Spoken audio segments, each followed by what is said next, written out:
Welcome to Tell It Like It Is. I'm Gary Polland. This show is a fresh look at politics and public affairs. Here we will give you the real deal, not bias or spin, or the major media's politically correct opinions that they masquerade as facts. When we provide you opinions, you will know it. This show rejects mandatory uniformity. The politically correct disease is a terminal threat for our democracy and to America's future. This week, I want to talk about the threats to the First and Second Amendment in this election. I mean, it's absolutely incredible when you think about it. There was revelations last week that Joe Biden's son, Hunter, left a computer, and it's been opened up by the New York Post. And the computer shows basically the level of corruption that is breathtaking. Essentially, the Biden family has been bought and paid for by enemies of America, the Chinese, the Ukrainians allied with the Russians, and it goes on and on and on. And what's incredible is Joe Biden insulated himself by putting his son out there to be the bag man for this nefarious criminal activity.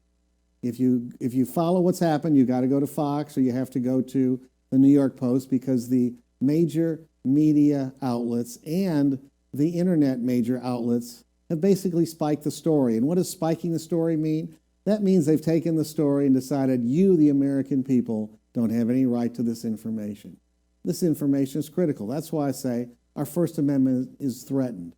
Because if we don't have a free and fair and independent press, we're in really deep trouble in our democracy. And the Second Amendment, of course, is under threat in this election because the Democrats, led by their ticket, Biden, and Senator Harris from California, are gun grabbers.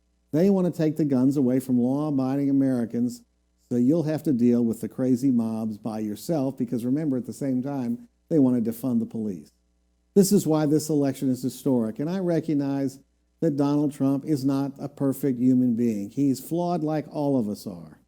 But when you look at the choice, and you look at his track record of what he's accomplished in 4 years, fighting the establishment in this country that is out to sell us out permanently to the Chinese and others, that you understand that he is the best choice for America. Again, not a perfect choice, the best choice. Now for today's show. We're going to start out with Dr. Stephen Hutze. You remember Steve was on our show weeks ago giving us kind of the forecast and ideas of how to deal with the Corona-19 virus. This week, we're not going to talk much about that because Dr. Hotze has been one of the leaders in fighting massive ballot fraud, ballot harvesting, stealing of votes, making your vote mean less and less important as the left and its allies steal one election after another. And so, Dr. Hotze, welcome to Tell It Like It Is. Is our democracy going to survive this election? That's my first question. Well, if the Democrats have their way, it's not going to survive. You know, the Democrats have adopted a Marxist, socialist, communist philosophy. The whole concept of self-government and government by the people is going to be completely trashed because they believe that ultimately the state should be in charge, like in a communist country, and should run and control all forms of private enterprise, should all be run by the state. Property should be run by the state. And it's a Marxist philosophy. And the Marxist philosophy is really simple. How they take over countries, we watched they do it one country after another. First thing, they destroy the morals of a country, which there's nobody that can say that the morals of our country are better today than they were 60 years ago or 50 years ago. They've done that through, pornography, through TV shows, through killing of the unborn, through promotion of the homosexual movement. They've destroyed the morals of the country. Then they destabilize the country, and then they create a crisis, and then they promise, if you'll elect us, we'll normalize everything, which means everything's going to be state-run and governed. And then anybody that doesn't agree with this philosophy is considered an enemy of the state. And what do the socialists do when you're an enemy of the state? They turn into communists, and they go and they take care of the enemies of the state. Yeah, in fact, we know from examples of what's gone on in China with the people there, the people who speak the truth. Going on in Venezuela, Cuba, everywhere that the communist philosophy has been adopted, the Marxist philosophy, which is a philosophy based upon atheism. And when you take God out of a country and out of the values of people, there's nothing else to build your value. There's no values other than who has the most guns. Well, and the and most you know, power. and that's a great point, Dr. Hotze, because if there is no God and the values don't come from God, then the question becomes, why are my values better than your values? Right. They're not. I mean, it's just my opinion. There's got to be That's exactly. those of us who believe, that God is in the picture big time, understands that without God there are no real values. It's all relative. All right, let's talk about ballot stealing in Harris County, Texas. This apparently looks like the epicenter, at least in Texas, for the forces who want to steal elections and steal votes. So your group has gotten involved in investigating and uncovering and publicizing this. Tell us what you found. Well, as Harris County goes, so goes Texas. As Texas goes, so goes the nation. There's no possible way that Donald Trump can be elected president if Texas goes for Biden. That's a swing of 76 votes. We have 38 electoral votes. It takes 270 electoral votes to win the presidency. A swing of 38 votes from Trump to Biden is 76 votes into a swing. That's a huge swing. So the Democrats have targeted Texas, and as we look back, we see how they were able to accomplish what they did by almost beating Ted Cruz.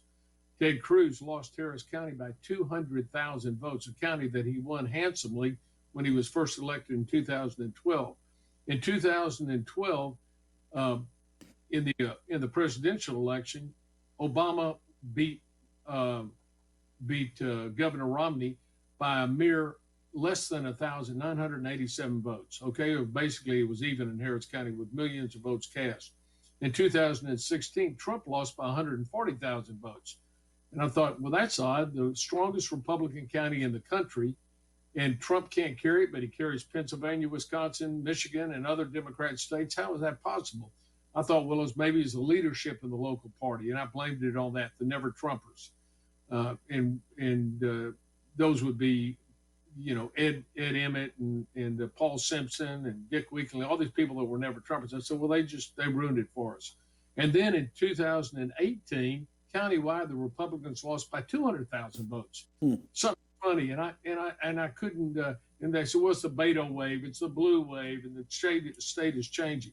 What we have found out, in fact, is that the Democrats have a huge election fraud scheme, and it's a massive ballot by mail vote harvesting election fraud scheme. And this is the way it works. I have hired investigators and working with 20 investigators who are surveilling, who are going to nursing homes, going to the homeless centers. And here's what they find out, how they've operated. And we have it from informers on the other side, people that have worked. Here's the system. There are two guys that run that are in charge of the ballot by mail scheme that we get from the informants, the people that have worked in these systems that are now coming clean and telling our investigators. They're Boris Miles, who's the state senator, and Rodney Ellis, who's the county commissioner. Under them, they have two captains, a fellow by the name of Dallas Jones and another captain by the name of Gerald Womack. Under them, they have their soldiers, their ballot harvesters. One of it was A.B. Canvassing, which has the dream team, and they harvest ballots. And this is the way the operation works. They go to nursing homes. They have a contact at the nursing home that's paid. And what the nursing home contact does is give them a list of everybody in that nursing home. They go back and fill out ballot by mail applications. The ballot by mail then comes in to the nursing home and they get a phone call. The ballots are here. They go pick up the ballots. They take them to a room. They fill them out, sign them. They send them in, and they vote straight Democrat. Then they go to the homeless centers. They do the same thing in the homeless centers. And the people that don't get ballot by mails at the homeless centers, they'll take the homeless and they pay them $75, put them on a bus, pay them $75 a vote. They also go and knock on the doors in poor neighborhoods. In fact, they're even using people wearing, our investigators have found people that are wearing census uniforms, we surveilled his office. They went to Gerald Womack's office, got out of a van. They had on yellow census uniforms. They went to Gerald Womack's office. They left his office after a 30 or 45-minute meeting and were driven over to Boris Miles' office. These are the ringleaders of the Ballot by Harvard scheme. And they're going door to door. And, the census, I believe that Trump canceled the census door to door, but they're going as census operators, and they're going to people and getting their ballot by mail and say, we need to vote you. Now, on top of that, we have a woman that gave us an affidavit who went to a department store or a grocery store in town. And when she went in to buy a bottle of pickles. And so when she comes out, her name is Forsyth, by the way, and she signed an affidavit that's gone to the Texas Supreme Court on one of our petitions for writ of mandamus. And she said she was confronted by a Hispanic woman and a black male, and they had a dolly with 4 big boxes on it. And they said, can you help us? And she said, what do you want me to do? She said, well, we've got ballots by mail from a lot of people that live in nursing homes and homeless and poor people, and they just can't sign them. And we'll give you a $50 card to go for the store if you'll take these ballots, this box of ballots, and you'll fill them out and sign your name and then drop them off at 2 post offices. And she said, no, I'm not going to do that. She went and contacted a friend. Her friend then knew Al Vera, who was in charge of all the poll watchers for the Republicans in Harris County and the alternate judges. They contacted our investigator, Mark Aguirre, who went by, interviewed her. She gave a detailed affidavit, which was incorporated in one of our lawsuits with the Texas Supreme Court. So, and we also have video. We also have the video of this happening. So they're going to stores, and their operation is to get people to take their ballot by mails, which they've collected. They've got these ballot by mails from the nursing homes and all these other centers, and they're getting people to fill them out and mail them in. That's another way they're doing it. Well, Doc, the other side is saying this is all about ballot suppression. You're trying to suppress minority voters from being given the opportunity to vote. Okay, let's talk about that, ballot suppression. In Harris County, they have somewhere in the order of 120 voting locations, 120. The vast majority are located in the precincts that are controlled by the Democrats. They've cut down dramatically on the number of polling places in Republican areas. As a matter of fact, the largest Republican voting area in the whole county had been in Clear Lake.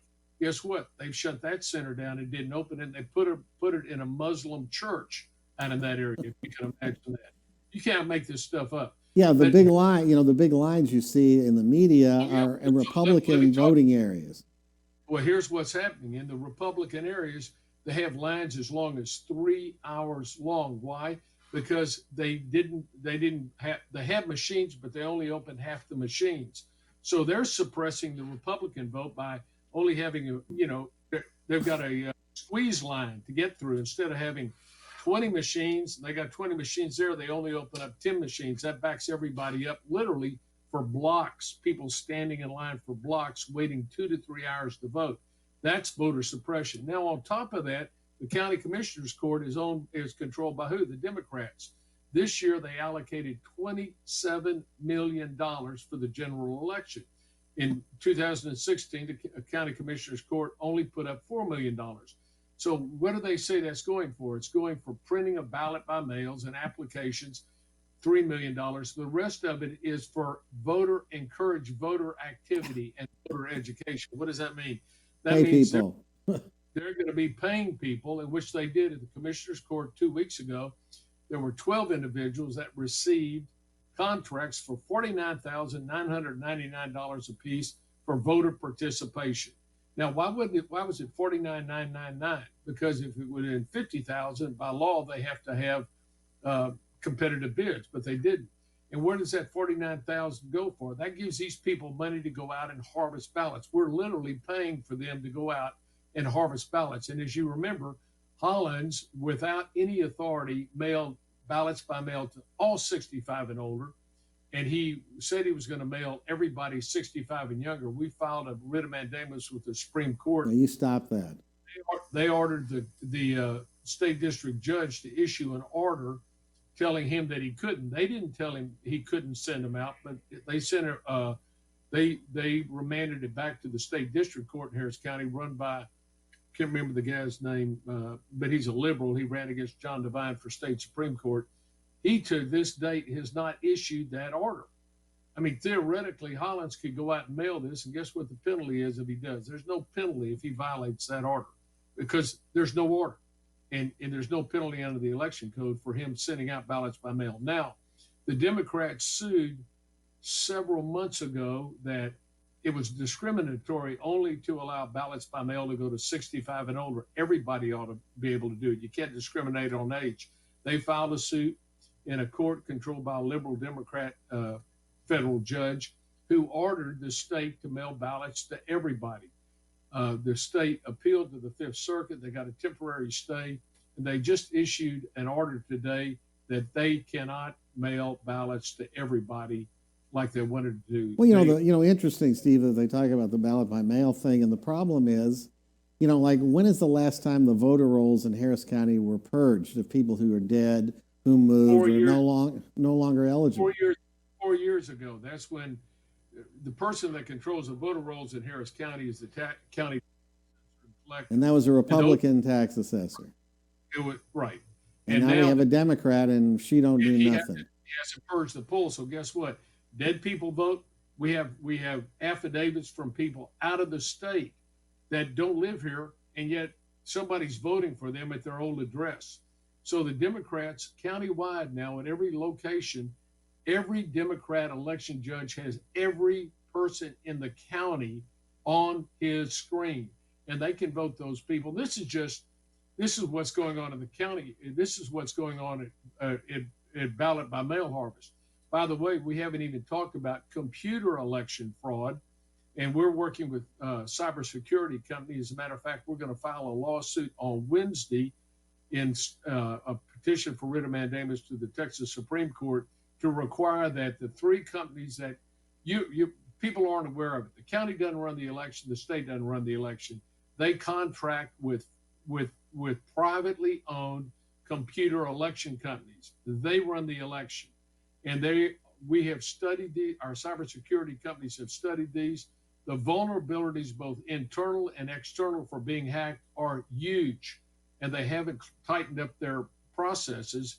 And their software programs can be written in such a way somebody can go in and change the program either externally or internally, so that when you cast a vote for candidate A, it goes to candidate B. Even if it prints out that you voted for A, the computer program can switch it over. And we've documented this in Dallas from the 2018 audit logs that were investigated by the cybersecurity company we're going with. It would show that they would put in the thumb drive from a precinct. That's you get a computer and you have a thumb drive and you put the votes in.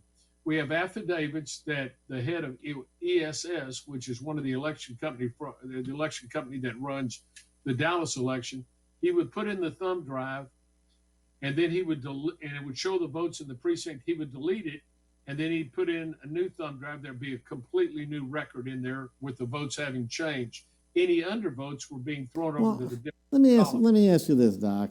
Why is it that the Houston Chronicle, when they do a story on Sunday, and they don't talk about vote stealing, they talk about voter suppression, that this is all about voter suppression? There's not one word in here that lays it out except that you were sued to reduce the early voting period. They don't talk about anything else about ballot fraud, ballot harvesting, voting for dead people, none of that. Well, so this is part of the major media conspiracy to keep the truth from the people. Well, that's right. That's why we call it the Houston Comical or the Houston Communist. And I haven't taken the paper for 15 Houston Daily Worker is a good name.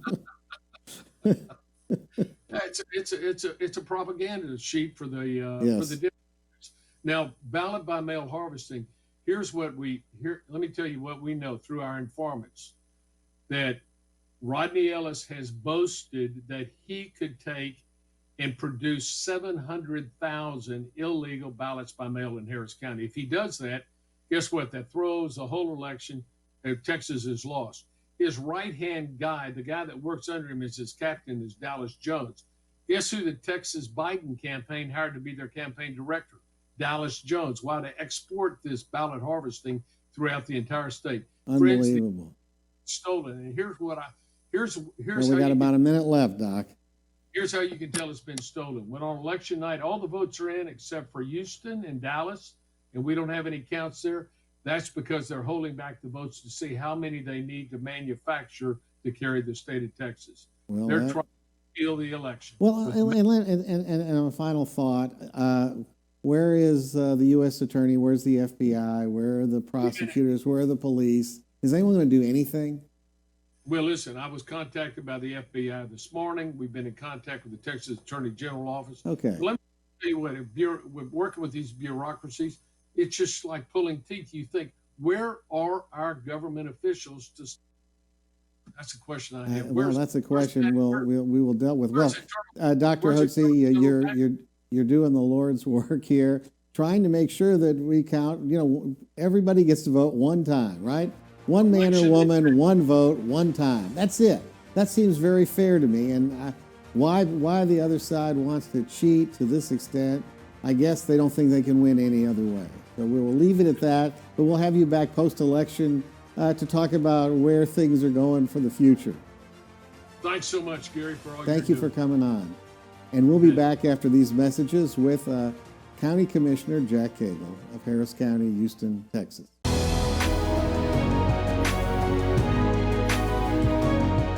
I'm a Texas voter, And I plan to vote by mail-in ballot. I'm a Texas voter. and I plan to vote safely in person. I'm a Texas voter. And I plan to vote early. I am a Texas voter. And I plan to vote safely in person. In this coming election, voters aged 50 plus will make all the difference. Will make the difference. Will make the difference. Will make the difference. will make the difference in elections across the state. So make a plan now. So you can vote however you choose. It doesn't matter Where you vote. How you vote or who you vote for. what matters. What matters. What matters? What matters is that you have a plan to vote. For more information, Head to aarp.org/tx.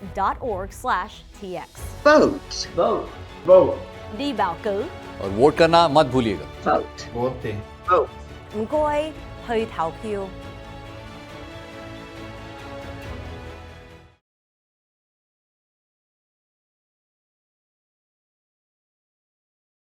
Every state has that one representative who rarely returns to visit their own district.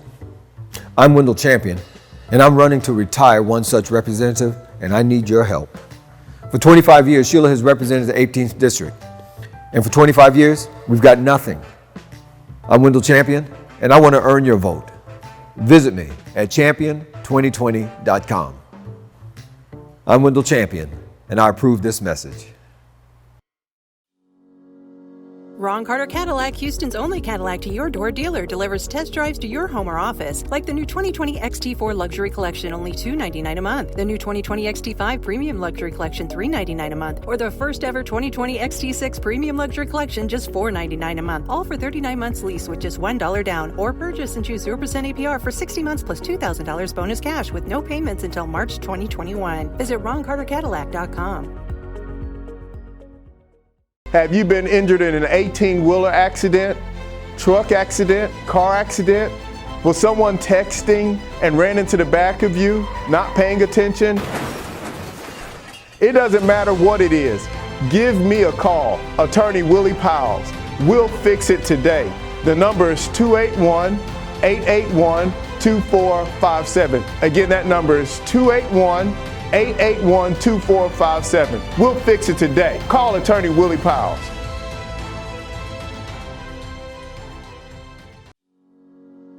Ron Carter Cadillac, Houston's only Cadillac to your door dealer, delivers test drives to your home or office, like the new 2020 XT4 Luxury Collection, only $299 a month. The new 2020 XT5 Premium Luxury Collection, $399 a month. Or the first ever 2020 XT6 Premium Luxury Collection, just $499 a month. All for 39 months lease with just $1 down. Or purchase and choose 0% APR for 60 months plus $2,000 bonus cash with no payments until March 2021. Visit RonCarterCadillac.com.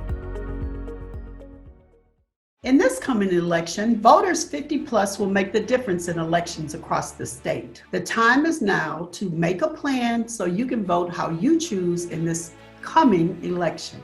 Eligible voters can vote by mail-in ballot, and all registered voters can vote safely in person early or on voting day. Don't wait, make a plan to vote today. For more voting information, head to aarp.org. I'm Tina Knowles-Lawson, and I'm a proud voter.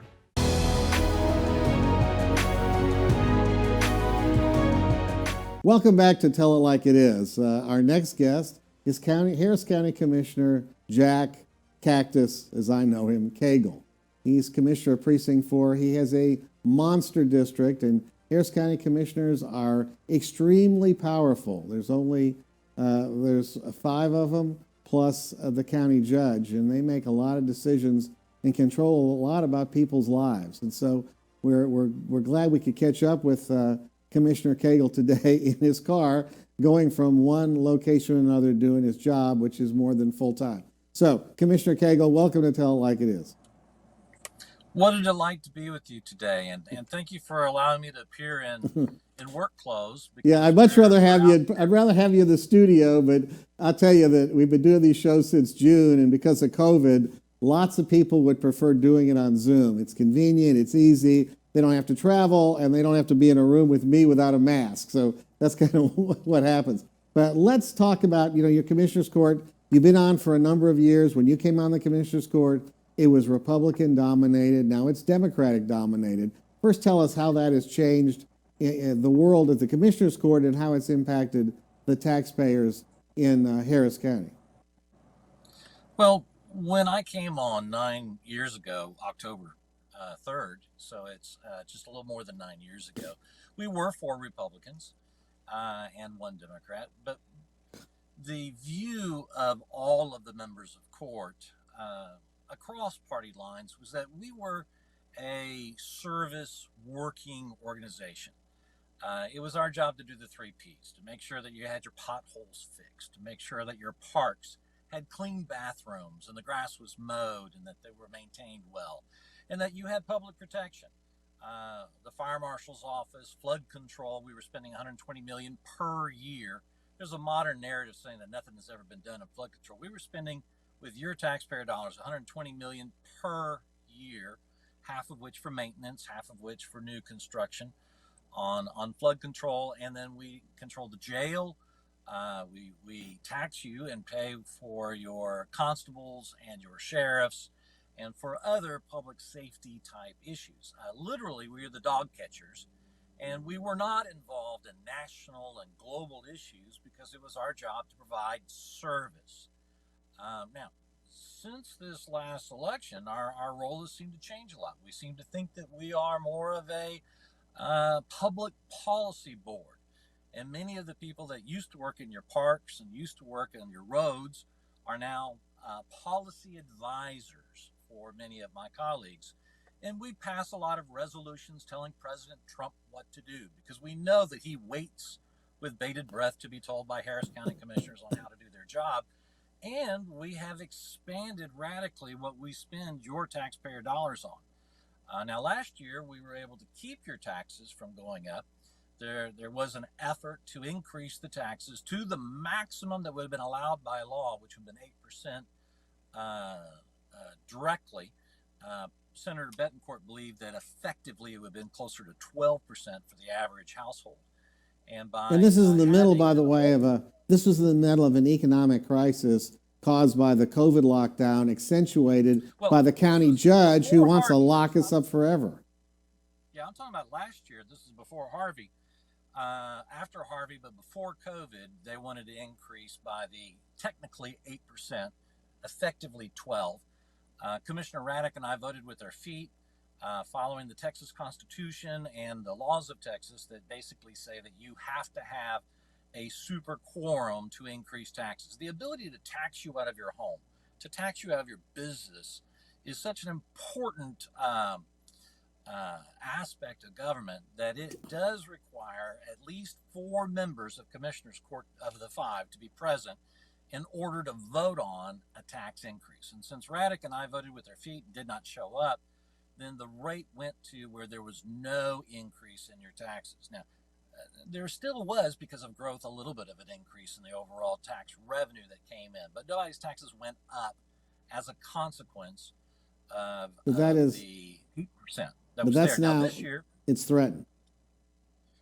This year we got an election, Now, it looks like we've finally reached an agreement because we do have the power and they know that we will exercise it. And so we will not increase the taxes for the county. We will not increase the taxes for the port. There will be a 3.5% increase that will occur for flood control because the populace voted for that flood bond and we have to pay for them. So that's a reasonable increase there. And there will be an increase for the hospital district underneath the stresses that are there for 3.5%. But this is part of a compromise. Otherwise, Radek and I would have walked, and none of the taxes would have been able to be there for any of those aspects. And we certainly were not going to tolerate another effort to raise taxes to the max while we have COVID. That's the worst thing you could do to businesses. And, this is just not the time to do it. Now, let's talk about this election. We've got Tom Ramsey, who has in essence made a pledge that if he were elected, that he would be a watchdog of the taxpayer's pocketbook. In other words, he's willing to walk if he needs to keep us from unreasonably taxing our citizens out of their homes and out of their businesses. Now he's running in Precinct 5, where Radek has served, but not running again. Precinct 3. Three, I'm sorry. There's 4 precincts and a county judge. There's the 5 members of court. 5, when you hear Precinct 5, that's a constable. Oh, that's what confuses me. Precinct 3, and that's the west side. Right. If Radek is your commissioner, you need to be voting for Tom Ramsey if you care about your taxes. And Ramsey has a proven track record. He's a mayor of one of the little cities that's in that precinct, and they have reduced their taxes while increasing their police effort and their police patrols in that region. And so this is an important issue. We need to get back to basics of service: police, fire, flood, parks, roads, potholes. Well, they're spending a lot of money to get rid of Ramsey. All of the world's issues. Yeah, but they're trying to the other side's spending a lot of money trying to beat Ramsey. They've attacked him with one thing after another, throwing mud at him. It's really quite incredible. Well, the surprise in this is that this one issue alone, the ability to tax people out of their homes and the checks and balance that our old Texas law provides to keep us there, is such that the Chronicle endorsed Ramsey. Despite all the efforts and pressures and everything that I think that was put upon them, I think that they recognize that this one issue is a pretty important issue because it impacts all of us as we try to recover in these economic times. Now, one of the things that we were talking, had Dr. Hotze on, we were talking about the Chronicle's coverage of voting, and they put out their editorial. Their story yesterday was suppression. What's going on is voter suppression, and Dr. Hotze characterized it as vote stealing. Go ahead. Let me talk about voter suppression for a minute. This is the most expensive election that money can buy, and we're buying a lot of stuff out there. When I say we, I mean the 3 out of the 5 member majority of our court. 32 million, I think the number was. We spend between $3 and $4 million to put on a presidential election. Taxpayers, you are going to be spending $27 million of your hard-earned tax dollars to put on this election, much of which has gone to voter outreach. What does that mean? I've had a hard time trying to figure out what is this voter outreach. Pay off your friends by the Democrats. It's the political parties to engage in voter outreach. But we feel now that, and when I say we, I don't mean the 2 Republicans, but commissioners' majority now feels that it's the job of the government to tax you and then to get out there and try to get people to the polls by whatever means they can. And then they mailed out all of these ballots to people who didn't ask for them. And now that's causing confusion at the polls. I was just talking to someone that was working at the Barbara Bush poll, where they had a number of people during the day who were frustrated because they came in to go vote and they were told they could not vote because they had been sent a ballot by mail. They were over 65. And they were given the opportunity to sign a provisional ballot, but they didn't want to sign anything because they did not agree to vote by mail. And so there's a lot of folks who are very frustrated right now because of all of this stuff that's gone on. And then one of the things about this voter suppression that gets me, we had these 50 boxes to where people could show up and drop off their ballot. Now, how do you get a vote by mail ballot? You get it through the mail, which means there is a mail box. Everyone can use their mail box that they got their ballot. Yeah, there's hundreds and hundreds of them in the county. So when you're talking, well, not hundreds and hundreds, thousands and thousands. Okay. We've got 1.4 million in Precinct 4 alone. Now, here you go. Precinct 4 is the largest of the 4 precincts. We have more registered voters than any other precinct in the county. But if you happen to live in Precinct 1, you get 45 early voting locations. But if you live in Precinct 4, you get 26. And so that's voter suppression. Said, well, we've doubled the number of early voting locations, but it's a fallacy. They may have increased the number of voting locations, but they reduced the number of people who could vote at each one. So basically, they relocated where you could vote early. And on day one, we had long lines, 2 to 3 hour long lines. But were there long lines in Precinct 1? No, not there. Well, I voted. I voted in Precinct 1 at Burnett Balin on Sunday, and you know how long the wait was? None. Probably. No wait. No wait. No wait. I walked in. I had to wait 10 seconds for the 2 people together at one of the tables. There were 3. Zillions of voter machines, and then they took care of me, and I voted. That was it. And this process was it was either very skillfully and intentionally done, or some gross missteps were taken.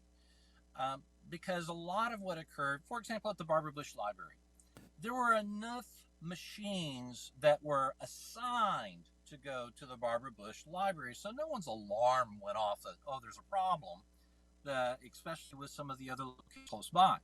But what happened is that because of COVID and the spacing of the machines, instead of setting up all of the machines that were supposed to be set up, a little bit less than half actually got set up.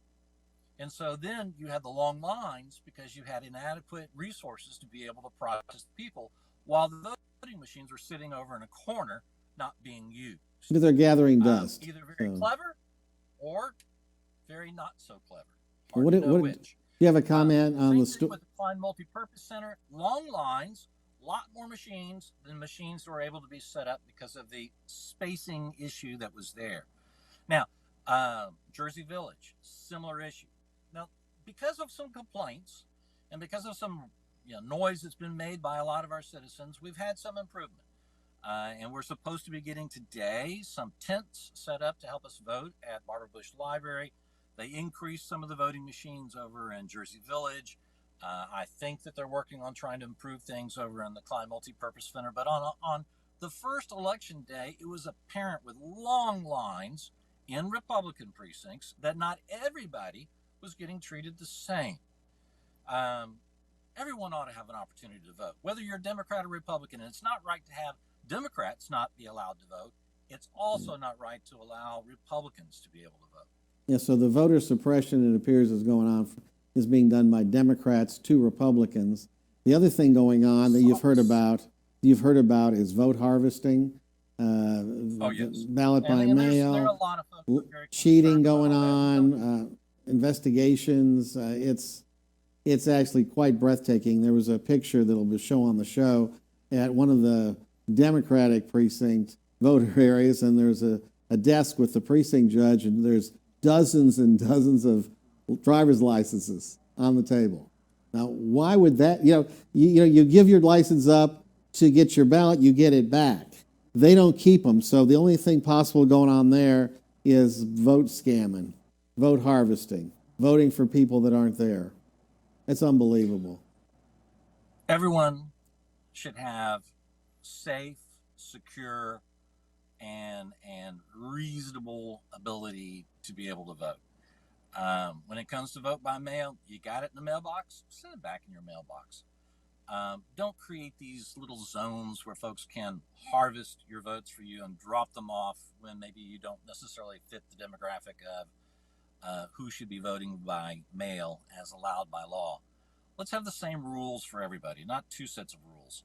And a lot of times when I'm hearing all of this talk about voter suppression, I think what it is it's cheater suppression.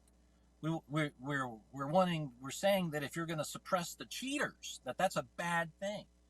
Cheater suppression is not a bad thing. Everyone should be able to vote. When you hear about voter suppression with regard to mail ballot, you got it in the mail, send it in the mail. Or go vote. Now, here's another problem, and I think I touched on this earlier. You did? If you did get a ballot by mail, take your ballot by mail document with you to the poll and turn it in. If you don't have it with you, vote a provisional ballot.